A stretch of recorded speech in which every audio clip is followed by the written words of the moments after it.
Hola, bienvenidos, cordial saludo. En este episodio nos encontraremos con 4 invitados, los cuales vamos a dar una mirada sociológica a diferentes grupos subalternos. Bienvenidos, mi nombre es Laura Benavides y hoy estaré acompañándolos como presentadora de este pequeño podcast donde vamos a validar esas voces que muchas veces fueron apagadas en nuestro territorio. Como invitados tenemos a Camila, quien nos hablará de la población indígena, a Ana, quien nos hablará de la comunidad negra y cómo ha sido su rol dentro del territorio, Carol, que nos hará la gran comparación del papel o el rol de las mujeres, y Melwin, de la comunidad LGBT. La pregunta que nos haremos a lo largo de este podcast o que lograremos dar respuesta es cómo son representados o invisibilizados los grupos subalternos, bien sea en los medios de comunicación, en la educación y en estas narrativas dominantes. Entonces, bienvenida Camila y cuéntanos cómo ha sido tu experiencia o tus vivencias con esta población indígena. Muchas gracias, Laura. Bueno, pues básicamente mi experiencia ha sido visual, no hago parte de, como tal, de un resguardo indígena, pero vivo en lugares, o he vivido en lugares en que la presencia indígena y esta historia indígena ha sido importante. Por ejemplo, yo soy de Tuntama, Boyacá, lugar del cacique Tuntama, actualmente vivo en Tunja, lugar de los muiscas, dos resguardos muy importantes a lo largo de nuestra historia. Entonces, es por eso en que me relaciono un poco con este grupo subalterno. Entonces, bueno, básicamente, respondiendo a tu pregunta, esta es nula la representación que tenemos hoy día, ya sea en los medios, en la educación, o en la narrativa dominante o que actualmente tenemos, ¿no? Por ejemplo, en los medios. En Bogotá estamos viendo cómo los grupos en Vera, cada día por medio sacan una noticia diciéndoles que no son personas que saben educar, que viven con sustancias psicoactivas, que siempre están borrachos, de que hacen brujería. Siempre se les segrega porque no se entiende lo que ellos hacen, no se entiende su cultura, ni su participación, ni su historia, ¿no? En los colegios no hay representación. Por ejemplo, tenemos la conquista y la independencia, espacio en donde los indígenas son muy importantes, no solo aquí en el territorio de Tumba, sino en Bogotá y en otras partes del país. Son muy importantes y no se les da ese reconocimiento en la educación. Eh, y pues también es algo que genera cierto tipo de estigma. Es que siempre estamos escuchando, es muy normal escuchar en el centro del país, en que nosotros venimos de descendencia española, no, cosa que no es verdad, o sea, es totalmente mentira. Nosotros venimos de un proceso de mestizaje y siendo Colombia un lugar pluricultural, es imposible que eso suceda teniendo en cuenta que tenemos grupos indígenas y tenemos en las costas, tenemos en el Pacífico y en la costa personas que vinieron de África, que vieron hicimos un intercambio, ¿no? Entonces, es ese desconocimiento desde nuestra propia historia y cómo se creó toda nuestra historia cultural, genética, educación, y es justamente por esta ignorancia que se nos quedó en la conquista. En la conquista vimos cómo estas personas se creían que era algo que Dios había hecho mal, que era como su prueba y error, hasta que llegaron los españoles, que eran personas que tenían alma, que eran inteligentes, que eran racionales, pero Dios se equivocó haciendo los indígenas que no tenían alma, que no eran educados, que tenían mucho más valor un animal que ellos. Entonces, este eczema en esta población ha sido muy difícil irla quitando, porque no se da la oportunidad en lo más básico, en los medios, nuevamente lo que está pasando en la nacional con los grupos en Vera, pero digamos que algo un poco que abre como esa esperanza, ¿no? Entre estos grupos y el gobierno, aunque no es actual, pero por fin se firmó, es que ellos por fin van a ser autónomos de manejar todo lo que pasa en sus resguardos. ¿Eso qué quiere decir? Probablemente un poco como conocemos el mapa, nuestro mapa de Colombia puede que cambie, pero es por la estructura y autonomía que ahora se le van a dar a esos pueblos indígenas. Algo que por fin estamos avanzando, aunque pues no es mucho, y es algo que hace tiempo tuvo que darse porque viene desde los años 90, pero es algo bueno que se está dando, ¿no? Entonces, pues, es como, no tenemos cambios tan grandes, pero de poquito a poquito pues estamos haciendo como esa mejora, ¿no? Ok, Camila, muchas gracias por tu punto de vista. Ahora escucharemos esa voz y esa perspectiva de nuestra invitada Ana Paulina, que nos estará dando a conocer esas vivencias de pronto personales o esa mirada sociológica de la comunidad negra. Bienvenida. Gracias, Laura, por la invitación a este podcast. Yo me encuentro en el departamento de Córdoba. No pertenezco como tal y estoy en el registro étnico de la población afrocolombiana. Sin embargo, soy mestiza porque mi madre era negra. Entonces, tengo una cercanía y también por el Caribe con esta cultura. Adicionalmente, pues, digamos, he tenido la posibilidad de ver a través digamos, de conocer a Colombia, un poco más de observarla. Entonces, de allí tengo, pues, la percepción de lo que voy a indicar. Para responder a tu pregunta, me voy a basar de 4 dimensiones, desde la imaginación, el poder y la dominación, la emancipación, imaginando la emancipación, y por último la realidad que tiene la comunidad negra actualmente, ¿vale? Entonces, empezaré por decirles que inicialmente todo surgió en la comunidad negra a través de la historia. Entonces, luego de que los españoles, digamos, redujeran la población indígena en América, pasaron entonces, digamos, que a dominar a la población negra. Bajo la figura del eurocentrismo, la población negra pasó a reemplazar, digamos, a la población indígena, quedando la población negra como la categoría más baja. Entonces, esto en la historia hizo que, digamos, que estuvieran como la población más baja, no solo por su color, por sus pensamientos, por la fuerza de trabajo, sino que adicionalmente ocupaban la posición o la categoría de esclavos porque ellos eran vistos como máquinas para el trabajo. Para la época, la comunidad negra era vista como un negocio rentable. No sé si han visto históricamente el comercio de negros. Actualmente, digamos que no se ve, pero sí se sigue viendo el comercio de personas a través de otra figura. Sin embargo, para no alejarme de la pregunta, las relaciones de poder que se empiezan a dar aquí con la comunidad negra no solo se dieron a través de la dominación, sino que poco a poco a ellos les tocó empezar a romper los patrones de la esclavitud utilizando el poder. ¿Cómo? A través digamos, de las leyes y de la política. Les tocó también a ellos ingresar a la política para poder, como tal, salir de la esclavitud. En cuanto al poder y la dominación, vemos que los afrodescendientes, como tal, es la categoría que se le da a este momento, ellos fueron apartados geográficamente. En Colombia, la comunidad negra fue apartada hacia los centros de periferia, es decir, los negros en Colombia tienen un lugar específico donde están. Entonces, los vemos en la región Caribe, en la región Pacífica, y los vemos hacia la Alta Guajira, en lo que es Barranquilla, Cartagena, Sincelejo, son las poblaciones donde están, por lo general, son poblaciones costeras. Es decir, por eso indico que estratégicamente, hacia la historia, devolviéndonos un poco atrás, fueron ubicados de esta manera. Actualmente la población negra tiene algo que lo sigue dominando y es a través de sus condiciones socioeconómicas. Ellos actualmente están muy limitados, tienen un alto grado de concentración en pobreza, la cual también la podemos ver no solo a través de la educación, sino de la calidad como ellos viven. Tienen condiciones bastante poco asequibles a acceder a viviendas, barreras a servicios de salud. Tienen también un tema con el incremento de la población, que gran parte de la población negra se encuentra haciendo trabajo informal. Bueno, aunque en general, si lo miramos a través de otras categorías, más poblaciones se encuentran en la misma situación. En cuanto a la emancipación, vemos que se justificó la esclavitud con la racialización. El proceso de racialización hizo que las personas sean categorizadas en la comunidad afro, y a esto también se debe que haya implicado el acceso a la educación, a las fuentes de empleo decente y a mejorar sus condiciones de bienestar. En cuanto ya a la realidad que tienen actualmente, aunque la comunidad negra a este momento tiene reconocimiento étnico, eso gracias a que se reconoció que su cultura es propia en Colombia, más o menos fue sobre la Constitución del 91, donde se reconoce que Colombia es un país multicultural, no solo la cultura negra, sino las demás culturas son reconocidas. Esto hizo, y también el papel de los movimientos sociales, que fuera cambiando un poco la vida de estas comunidades, en especial de la comunidad negra. Gracias a ello también se dio a que ellos puedan tener incidencia política. Hoy en día la comunidad negra también es un movimiento social el cual lucha por la reivindicación de sus derechos, por acceso a educación, por acceso a condiciones de bienestar, y alza la voz cada vez que es necesario, que su comunidad lo requiere para todo en aras de mejorar. Aunque se han creado sentencias para defender los derechos de la comunidad negra, vemos que todavía hay situaciones contra la mujer que no deberían suceder. Asimismo, vemos que la conformación de los partidos políticos ha llevado también a que una pequeña minoría sea la que sea reconocida digamos, en puestos de trabajo, en una institución hay una pequeña minoría trabajando. Sin embargo, gran parte todavía sigue en cargos, digamos, por decirlo así, como cargos un poco más bajos, como en aseo, en otras actividades que de cierta forma le van a demandar un poco a la persona para poder mejorar sus condiciones socioeconómicas.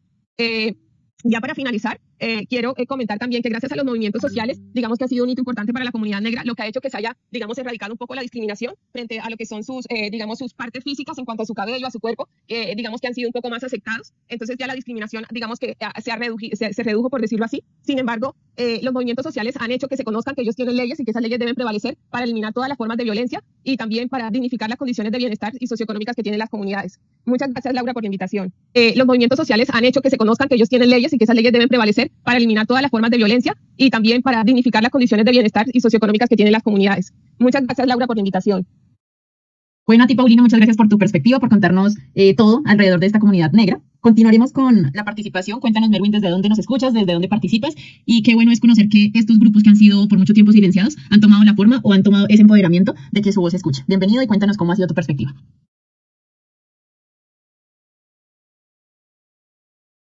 Un cordial saludo para todos los participantes en este espacio. Agradecerle por la invitación. En esta ocasión, y el grupo subalterno que he desarrollado es la comunidad homosexual LGBTIQ+ en Colombia. Entonces, voy a desarrollarlo desde 5 puntos de vista o análisis. Y, lógicamente, desde una perspectiva sociológica. Empezando por el reconocimiento del poder. El poder no se ejerce únicamente por medio de la fuerza, sino también a través del control simbólico y cultural. En Colombia los medios de comunicación, la educación y las narrativas dominantes han funcionado históricamente como dispositivos de poder sobre lo que regulan o lo que se considera no como normal, moralmente, o que se supone que es lo deseable. En este contexto, pues, los grupos LGBTIQ+ han sido en gran parte invisibilizados o representados de manera de estereotipos. Esta invisibilización en la que se actúa o cae sobre estos grupos, sobre este grupo subalterno, no es accidental, sino que se refleja en el ejercicio del poder de grupos hegemónicos como podemos decir la iglesia, las élites políticas conservadoras y los medios tradicionales. Estos, pues, a su vez limitan que las voces puedan ser escuchadas y pues parten de decir cuáles sí y cuáles no se pueden ser escuchadas, ¿no? Reconocer esta dinámica es clave para entender cómo el poder en Colombia se distribuye de manera desigual. Por otra parte, desde la distinción del poder y la dominación, pues lo primero es, o lo crucial es distinguir entre el poder como la capacidad de actuar o influir sobre alguien o sobre algo, y la dominación, el ejercicio del poder sobre otros de manera estructurada y sostenida. En este sentido, la dominación se manifiesta especialmente en los currículos escolares que ignoran las historias y los aportes de los movimientos de la comunidad. En algunos medios que reproducen figuras como el gay cómico o que el trans es agresivo. Y pues sin dejar de lado que las leyes, aunque han avanzado en Colombia, como es un Estado social de derecho, pues, y digamos que se ha trabajado en cuanto a los derechos humanos, y especialmente estas comunidades y de algunos grupos subalternos, pues todavía se reflejan tensiones partiendo siempre de la moral conservadora. Mientras que los grupos o estas comunidades han desarrollado poder simbólico y político, pues a través de sus luchas, de sus movimientos sociales, pues siguen siendo objeto de dominación estructural, tanto en los términos legales, como lo dije anteriormente, como también culturales. Y pues esto limita su plena ciudadanía y su participación en la construcción de lo social dentro de cada territorio o contexto en los que se conviven. Por otra parte, desde la imaginación de la emancipación sociológica de la comunidad, de los grupos LGBTIQ+, implica romper con los marcos normativos que los sitúan como otros, ¿no? Y que los dejan como a un lado marginados, desviados, o que de cierta forma se ven como inferiores. Y esta emancipación no solo es legal, podemos hablar de matrimonio igualitario o el cambio de nombre de las personas trans, sino también cultural y epistemológica. Implica una transformación en las formas en que se reproduce el conocimiento, se enseñan las historias y se presentan los cuerpos y deseos. En los medios alternativos, en el arte, en el activismo pedagógico, en las escuelas, en las universidades, pues se ha comenzado a imaginar nuevas formas de vivir, de sentir, de narrarlo, de adentrarse más en ello, de permitirle estos espacios que ofrecen en cada sociedad, que debe ser más plural y de menos jerarquía. Bueno, otro punto es que la vida cotidiana de las personas, especialmente en Colombia, sigue atravesando por la discriminación, la exclusión laboral, la violencia física y simbólica. También son rechazados en el contexto familiar, comunitario. Esta relación realidad contrasta con la representación y la idealización en los medios. Aunque pues conocemos y hay avances legales importantes, pero aún persisten barreras estructurales que los colocan en situación de vulnerabilidad.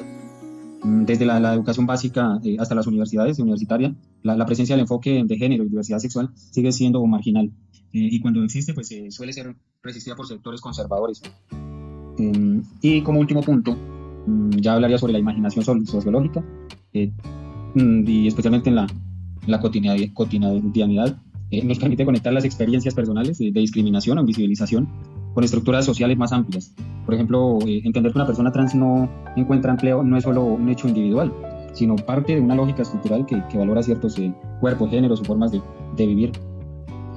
Y usar la imaginación en la vida cotidiana implica cuestionar nuestras propias prácticas, los discursos que reproducimos en conversaciones, en las aulas, medios y en redes sociales, y pues contribuir, ayudar y generar nuevas formas de mirar al otro, de respetarlo, de permitirle que sea él, y no como una amenaza, sino como parte legítima del Estado y del tejido social. Muchas gracias. Bueno, Melvin, pues gracias a ti, gracias por compartir tu aporte, que es muy valioso.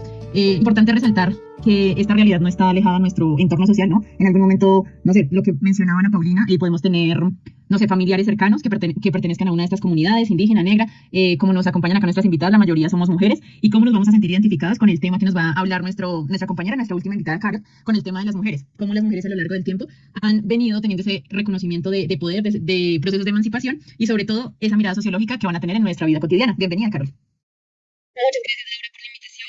Bueno, importante resaltar que a través del tiempo las mujeres han estado y estarán bajo una estructura de poder intrínseca a la sociedad. Esto lo vemos en la primera etapa con el reconocimiento del poder, de lo que hablaban mis compañeros, del poder simbólico, de cómo se está ejerciendo y de cómo culturalmente nos segregan y nos apartan por el hecho de ser mujeres o de ser del género femenino. Entonces, es muy importante que desde desde esta perspectiva, pues a través de la historia, de cómo se dieron los procesos de la conquista, de lo que representa la mujer en los diferentes aspectos, nos empieza a generar como tal un poder y una dominación frente a lo que podemos y no podemos hacer. El salir solas, el estar bajo un matrimonio porque es la obligación de cumplir en el hogar, de realizar ciertas actividades. Sin embargo, también observamos como en el mismo proceso sociológico y en el mismo proceso de la cotidianidad, pues las mujeres empezamos a tener un actor mucho más determinante, un factor de mayor representación, y es el liberarnos de estas ataduras y el poder decir, bueno, quiero tener independencia en lo que sea, en temas del hogar o en lo que se conforme, por ejemplo, con el derecho a asistir a una universidad, de sentirse representada, de acceder a un cargo.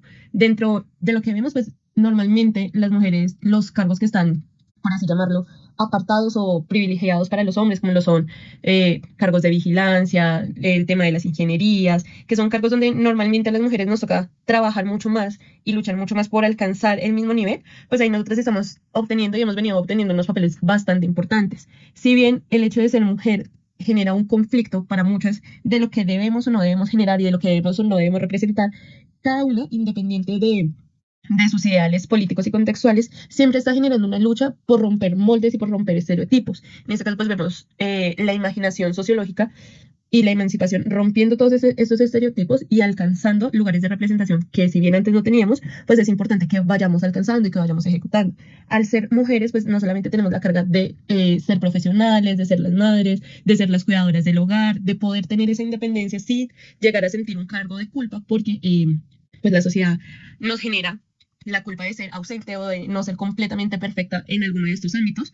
Y realmente lo que la imaginación sociológica nos lleva a pensar es cómo construimos y cómo nos formamos como mujeres y logramos romper esas barreras de discriminación, de segregación, y podemos llegar a alcanzar pues nuestros objetivos personales y poder no sentirnos culpables, sino alcanzar los objetivos sin ser vulneradas, sin ser foco de discriminación por ser mujer o sin trabajar más de lo que le tocaría pues a un hombre o a otra persona solamente por ser mujeres. Entonces es muy importante que pues en este caso las mujeres hemos logrado y hemos generado una disruptiva en las narrativas que nos han impuesto las sociedades y en cómo hemos alcanzado estos objetivos, que pues es muy importante para nosotras poder llegar a sentirnos representadas sin sentir culpas y alcanzando pues el verdadero bienestar de la mujer sin sentir acoso, sin sentir discriminación, sin sentirse menospreciada por pues el hecho de ser una mujer en unas industrias que son tan cargadas, que son tan cerradas a ciertos ámbitos, como por ejemplo la comedia, como los cargos de función pública, lo que son senadores, ministras, vicepresidentas, incluso hasta presidentas, pues eso es para nosotros un gran logro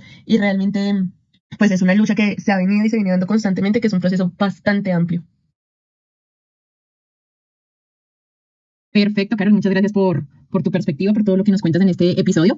Bueno, para nadie es un secreto que estos grupos subalternos han sido silenciados por mucho tiempo.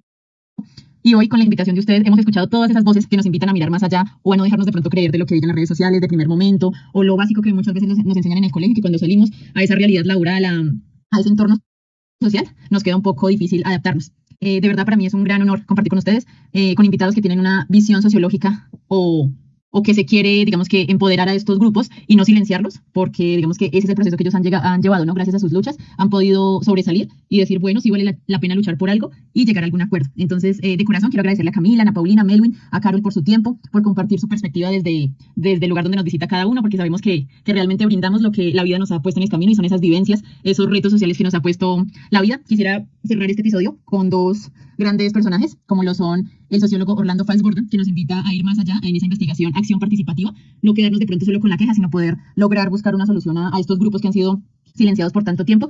Y qué mejor que cerrar este episodio para seguir imaginando en esa visión sociológica con la traducción que hicieron los Guayú del artículo 10.12 de la Constitución Política de 1991, cuando se tradujo al español. Nadie podrá llevar por encima de su corazón a nadie, ni hacerle mal en su persona, aunque piense o diga diferente. Qué gran frase para cerrar este episodio y nos vemos en un próximo episodio donde sigamos imaginando cómo lo sociológico nos puede llevar a ser mejores personas. Gracias a ustedes por el tiempo. Muchas gracias por la invitación. Muchas gracias, Laura.